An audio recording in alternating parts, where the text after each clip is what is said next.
Kan sudah saya sampaikan, Prabowo Gibran 2 periode. Sudah, itu aja. Oke, Mas.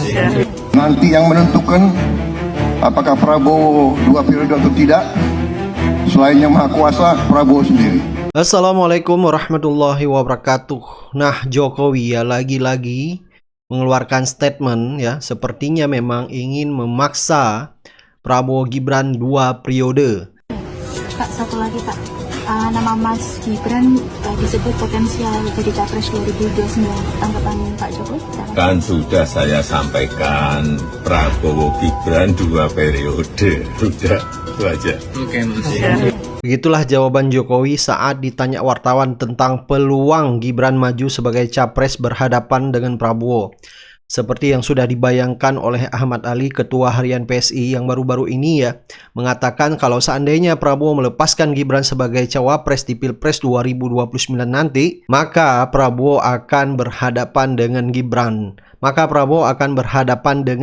Artinya ini ya, Prabowo PS Gibran. Jadi dianggap bahwa Gibran ini lebih kuat daripada Prabowo. Ada yang melihat bahwa AHY dan Gibran ini bersaing.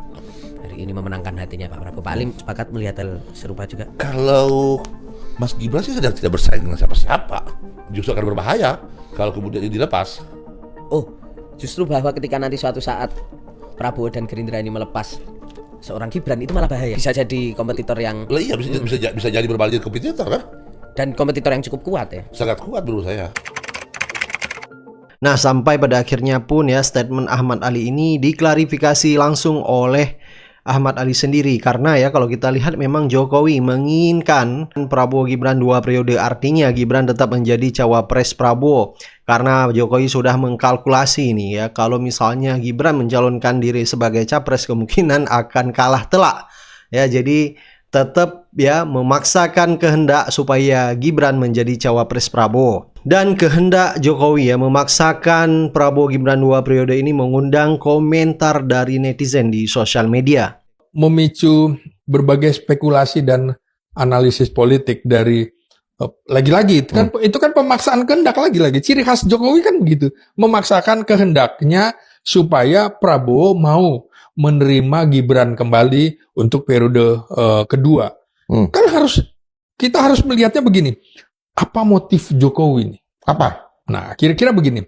Dukungan terbuka Jokowi untuk Prabowo Gibran 2 periode mengindikasikan bahwa Jokowi ingin mempertahankan pengaruh politiknya pasca lengser dalam konteks Gibran adalah perpanjangan tangan Jokowi. Jadi Jokowi masih ada di dalam pemerintahan. Fisiknya aja lewat Gibran, kan seperti itu. Nah, dukungan 2 periode ini juga bisa dimaknai sebagai upaya mengunci posisi Gibran dalam pusaran kekuasaan jangka panjang. Bukan hanya sebagai wapres sementara. Berarti sudah ada, kalau kita main catur nih, udah bisa kita baca. Jokowi ingin menjadikan Gibran sebagai presiden ke depan. Itu kan harus kita baca. Nah, ini harus kita baca juga. Jokowi itu tidak ingin kehilangan pangsa kekuasaan. Jadi pangsa kekuasaan kepada elit-elit partai politik, termasuk misalnya Golkar, PDIP, partai-partai yang besar di luar Gerindra. Jadi ini bukan sekedar mendukung pasangan calon, tapi juga strategi untuk menjaga dinasti politik Jokowi dan pengaruhnya untuk jangka yang akan panjang. Itu harus dibaca. Jadi Jokowi itu jangan dipahami sebagai orang yang polos, enggak. Ini orang yang haus kekuasaan, maruk akan kekuasaan, dan untuk anaknya. Dia tidak memikirkan bangsa yang ke depan, memikirkan hanya untuk kepentingan keluarganya. Kalau untuk kepentingan jangka panjang, ya nggak akan memaksakan Prabowo Gibran 2 periode. Kalau Prabowo 2 periode masih masuk akal, tapi kemudian Prabowo Gibran 2 periode, ini tunggu dulu gitu loh. Apakah Prabowo mau? Kan harus ditanya dulu. Ini kan kesannya dia ingin menunjukkan kesan kepada orang Prabowo itu masih gua setir gitu loh. Jadi ini nggak boleh. Ini betul-betul cara congkak Jokowi menunjukkan kepada publik gua ini masih berkuasa. Buktinya seperti ini. Nah, jadi bagi saya ini adalah tekanan politik dari Jokowi kepada Prabowo. Ya, pertanyaan pentingnya kan, apakah Prabowo nyaman dengan pernyataan itu? Jelas enggak. apakah Prabowo mau berpasangan lagi dengan Gibran? Kita bisa lihat, Prabowo ini sekarang sebagai politisi yang karakternya dominan dan sangat menghargai loyalitas dan kapabilitas. Karakter dia yang dominan, lalu Jokowi memotong dengan cara seperti itu, menurut saya menunjukkan bahwa Prabowo itu sekarang sedang berhadapan-hadapan dengan Jokowi. Karena meskipun Prabowo bersama Gibran menang dalam Pilpres 2024 kemarin, tapi kan belum dipersepsikan Gibran itu sebagai tokoh yang teruji.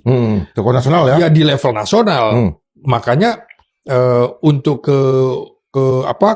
kunjungan ke negara-negara lain juga Prabowo tidak bisa memberikan sepenuhnya. Paling negara-negara, mohon maaf ini, negara-negara yang belum maju.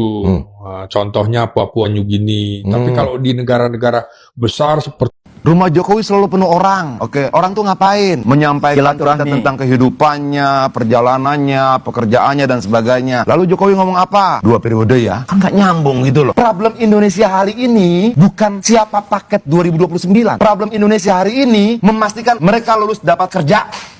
Memastikan upahnya pantas.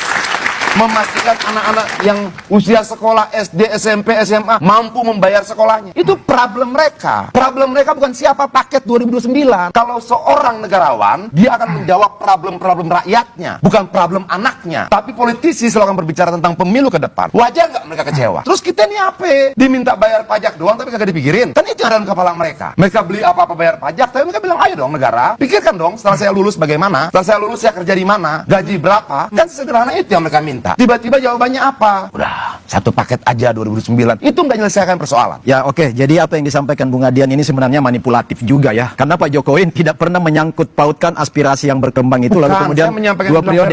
Konteks pembicaraan Pak Jokowi dengan relawan tadi sudah 2 hal. Perlukah seorang Gibran maju sampai 2 periode? Anda sudah puas atau belum? Ya. Dengan kinerja Gibran. Saya pengen membuka dengan mengikuti anjuran Mas Wapres yang bilang coba sering-sering menggunakan AI. Saya nanya ke AI, etis atau tidak kalau mantan presiden sudah bicara soal 2 periode untuk anaknya di tengah baru setahun menjabat dan masih banyak masalah bangsa. Kata ChatGPT, sebagai mantan presiden sekaligus ayah dari wakil presiden yang baru menjabat setahun, dukungan tersebut menimbulkan kesan kuat konflik kepentingan dan upaya melanggengkan dinasti politik, alih-alih menunjukkan sikap negarawan yang menjaga jarak demi memberi ruang evaluasi kinerja anaknya. Coba ganti promptnya dong. Promnya gitu bang, ya, etis atau tidak? Promnya mungkin harus gimana caranya Mas Gibran maju lagi, tapi tidak ada yang beda pendapat mungkin ya. Coba saya ketik bang. Tapi kalau menurut Ferdian sendiri sebagai Gen Z masih akan dukung untuk 2 periode atau enggak? Bukan mbak, ini bukan soal Gibran. Gini, saya usia 25 mbak. Saya yakin teman-teman sini usia juga sama-sama mirip-mirip. 19, 20, 21, 22 seterusnya. Kami ini nggak bicara soal pemilu mbak. Kami ini belum mau bicara soal pemilu. Kami lagi bicara soal masalah-masalah kebangsaan. Hari ini ada 4.700 lebih total keracunan makan bergizi gratis. Ada 900 teman-teman kami yang ditersangkakan seluruh Indonesia karena demonstrasi kemarin. Ada 10 teman kami yang meninggal, dipukul oleh polisi. Ada 7 juta pengangguran di Indonesia, 3 jutanya adalah usia 15-24 tahun. Ada lingkungan rusak, Raja Ampat yang beroperasi lagi tambangnya. Itu yang kami bicarakan mbak. Kami nggak mau dulu bicara soal pemilu. Jadi ketika sekarang elit diskurs gini, elit politik itu dalam demokrasi yang sehat, diskursusnya adalah apa yang dibicarakan warga negara. Jadi seharusnya dalam demokrasi yang substansial, diskursusnya elit adalah percakapan-percakapan warga negara.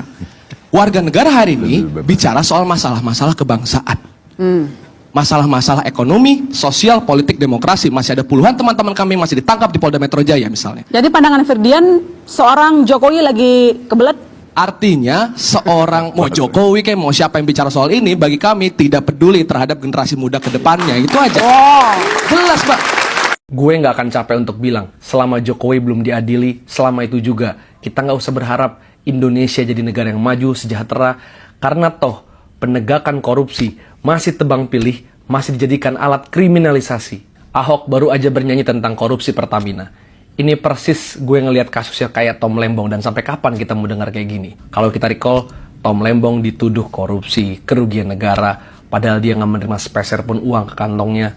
Dia dituduh niat jahat, mens rea, padahal dia cuma melaksanakan instruksi presiden yang kala itu adalah Joko Widodo. Ujung-ujungnya dia kan divonis penjara ya, walaupun dapat abolisi. Jokowinya nggak dipanggil sekalipun. Ini persis sekarang di Kerry Riza. Dia dituduh melakukan oplosan BBM, bermasalah di sewa kapal, sewa tangki, segala macem, kerugian negara 285 triliun. Ahok sampai bilang, dari mana angka ini? Dari mana oplosannya? Lagi-lagi, kasusnya ngawang. Udah setahun Kerry ditahan. Saksi mengatakan nggak bersalah. Dan satu orang yang belum dipanggil lagi-lagi siapa? Joko Widodo. Makanya top lah kalau Ahok bilang panggil Jokowi, panggil Erick Thohir. Karena mereka yang harusnya paling bertanggung jawab. Belum lagi kasus Nadiem Makarim dengan Chromebook-nya. Sampai sekarang Jokowi nggak dipanggil. Atau kasus Ira Puspadewi yang udah dapat rehabilitasi dan dia mimpin di era Jokowi, lagi mimpin juga Jokowinya nggak pernah dipanggil, nggak pernah diangkat, lagi-lagi tebang pilih. Padahal kalau mau ngomongin kerugian negara, kalau mau adil, kita ngomongin WUS, IKN, food estate, dan banyak proyek lainnya, berapa banyak yang Jokowi lakukan kerugian atau bahkan mungkin potensi korupsi. Anaknya sampai sekarang masih bebas, dia masih tatap titip, nggak adil. Sekali lagi, kalau penegakan korupsi masih dijadikan sebagai alat untuk membunuh kompetitor politik, membunuh kompetitor bisnis, maka selama itu juga nggak usah berharap Indonesia akan punya good governance yang baik, tata kelola pemerintahan yang baik, dan jadi negara maju. Enggak. Kita menuju negara dinasti, negara kekayaan negara yang tertinggal. Hampir semua masalah negeri ini ada nama Jokowi. Bukan kata aku, tapi kata mbak-mbak ini. Emang iya? Coba kita cek. Nama Jokowi ini berulang kali muncul di ruang sidang, kasus Tom Lembong, Nadiem Makarim, dan yang terbaru, Menteri Agama juga menyebut nama Jokowi di persidangan. Di era Jokowi juga, KPK dilemahkan yang membuat korupsi semakin berani. Mahkamah Konstitusi dirusak wibawanya dipakai untuk meloloskan Gibran jadi wakil presiden. Hutang negara melonjak tinggi, apalagi kebohongan dia yang bilang IKN ini nggak pakai dana APBN. Belum lagi fakta kereta cepat itu hasil keinginannya, yang sekarang justru jadi beban PT Kereta Api Indonesia. Kasus ijazah palsu yang seharusnya paling mudah diselesaikan, justru nggak pernah dia hadapi. Nggak bisa hadir di persidangan, tapi tiba-tiba ikut acara reuni alumni UGM. Kalau nggak salah, kenapa menghindar? Kalau emang bersih, kenapa nggak pernah hadir di persidangan? Jokowi bukan hanya mewariskan hutang dan kekacauan, tetapi juga Gibran. Akan berlanjut dialog dan seterusnya. Kepada kawan-kawan, sebelum kita meninggalkan lokasi yang ini,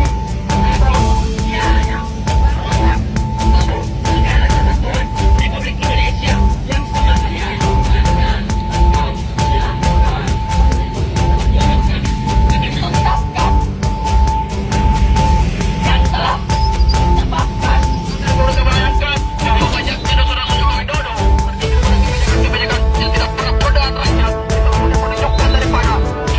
Nah, tidak hanya itu saja ya, Jokowi menjadi sorotan netizen di mana di acara Rakernas PSI di Makassar ya, sempat didemo oleh massa ya, yaitu penolakan Jokowi ke Makassar ya. Artinya masyarakat Makassar aja sudah enek sama Jokowi. Nah, yang menjadi sorotan netizen di mana Jokowi dengan berapi-api mengatakan siap datang jika diperlukan PSI. Jokowi mengatakan masih sanggup bekerja habis-habisan untuk PSI. Bahkan akan datang ke seluruh pelosok Indonesia. Saudara-saudara bekerja habis-habisan untuk PSI, saya pun akan bekerja habis-habisan untuk PSI. Kalau diperlukan, saya harus datang. Saya masih sanggup.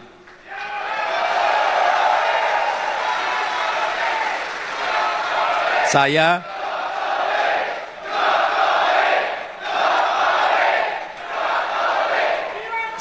masih sanggup datang ke provinsi-provinsi. Semua provinsi. Saya masih sanggup datang ke kabupaten kota. Saya masih sanggup. Kalau perlu sampai ke kecamatan, saya masih sanggup. Nah, statement Jokowi ini mengundang komentar netizen di sosial media. Ada yang mengatakan, bagaimana dengan panggilan dari pengadilan tentang polemik ijazah palsu? Bahkan Jokowi sudah 2 kali ya mangkir dari panggilan hakim. Dan ini semakin membuktikan bahwa kasus polemik ijazah palsu, ya, dugaan Roy Suryo 99% bahwa ijazah Jokowi palsu tidak bisa dipungkiri. Coba kita baca ya beberapa komentar netizen ya di sosial media. Komentar dari Broken, begitulah bangga para pemuja Mulyono, padahal kalian dibodohi sama orang tukang ngedabrus ini. Buat apa sekolah tinggi kalau cuma buat ngejilat Mulyono? Ada komentar dari Wanda, saya masih sanggup datang ke provinsi-provinsi, semua provinsi. Saya masih sanggup datang ke kabupaten, kalau perlu sampai ke kecamatan sanggup, cuma tak sanggup datang ke pengadilan. Nah, ada postingan juga dari netizen, mengapa miskin dan bego dipelihara oleh Jokowi, kalau rakyat pinter nanti siapa yang dukung Gibran? Jadi menurut netizen ya, masyarakat selalu dipelihara oleh Jokowi supaya tidak pinter ya. Waktu itu ya selalu diberi bansos ya. Jadi tidak ada program-program yang bisa mencerdaskan bangsa ini ya dengan memberi pendidikan gratis. Karena kalau diberi pendidikan gratis masyarakat akan cerdas. Maka menurut netizen ya, Gibran tidak ada yang pilih kalau masyarakat cerdas. Jadi cukup banyak komentar netizen yang mempertanyakan Jokowi dia bisa dipanggil oleh pengadilan malah mangkir. Tetapi demi kepentingan anaknya dan partainya dia akan habis-habisan. Saya masih sanggup datang ke provinsi-provinsi. Semua provinsi. Saya masih sanggup datang ke kabupaten kota. Saya masih sanggup. Kalau perlu sampai ke kecamatan, saya masih sanggup. Saya sanggup datang ke semua provinsi. Saya sanggup ke kabupaten kota. Kalau perlu ke kecamatan, saya sanggup. Ya berak. Ngomong lo sama bebek. Oh, pengadilan lo, lu datengin. Berani kagak lo? Yang ngomong mulu lo. PA.